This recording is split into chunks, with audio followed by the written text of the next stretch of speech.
తక్షణమే TET exam నిర్వహించి DSC పోస్టులను పెంచాలని బీసీ సంక్షేమ సంఘం జాతీయ అధ్యక్షుడు ఆర్ కృష్ణయ్య ప్రభుత్వాన్ని డిమాండ్ చేశారు.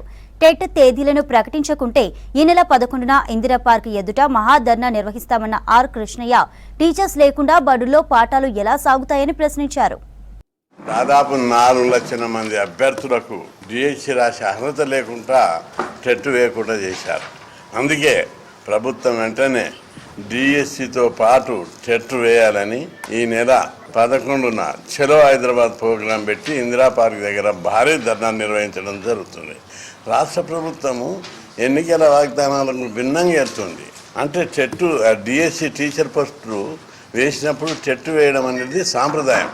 టెట్ లేకుంటే డిఎస్సి ఎట్లేస్తారు? అందుకే రాష్ట్రంలో ఉన్న నిరుద్యోగ యువత బీఈడి డిఈడి చేసిన వాళ్ళు మండిపడుతున్నారు, ప్రభుత్వం మీద అగ్గిస్తున్నారు. ఎంబడే టెట్ వేయకపోతే రాష్ట్రం లోపల ఉద్యమం ఈ టెట్ వేసే వరకు ఏ అధికారిని తిరగనీయం, డిఓ ఆఫీసులను తాళాలేస్తాం, దిగ్బంధం చేస్తాం, ఎమ్మెల్యేలను తిరగనీయం, వచ్చే పార్లమెంట్ ఎన్నికల్లో ఎట్లొస్తారో చూస్తామని పిల్లలంతా నాకు రోజు ఫోన్లు. టెట్ గురించి ప్రభుత్వం తప్పుడు మార్గంలో పోతే దారికి ఉద్యమాల ద్వారా తీసుకొస్తామని హెచ్చరిస్తున్నాం.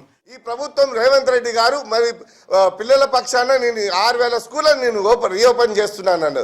మరి రీఓపెన్ చేస్తే అక్కడ స్కూళ్ళు లేవనే మూసేసిండ్రు. మరి అక్కడ స్కూల్లో టీచర్లను ఎవరు భర్తీ చేస్తారు? 11,000 ఎట్లా సరిపోతాయి? 24,000 ఇవాళ ఉన్నాయని చెప్పి రాష్ట్ర ప్రభుత్వం అటు కేంద్రంలో ఆర్ కృష్ణన్న ప్రశ్నిస్తే 22,000 నుంచి 24,000 ఖాళీగా ఉన్నాయి కృష్ణయ్య గారు అని చెప్పి పార్లమెంట్లోనే చెప్పిండ్రు.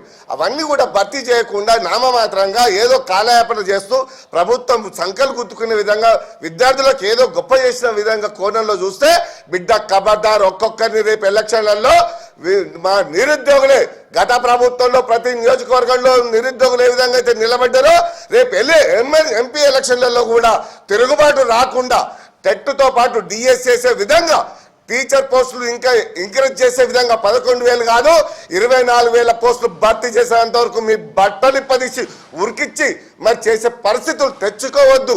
అధికారులకు మీరు ఎమ్మటే ఆదేశాలు ఇస్తూ మరి దానికి ప్రక్రియను ఏర్పాటు చేయండి.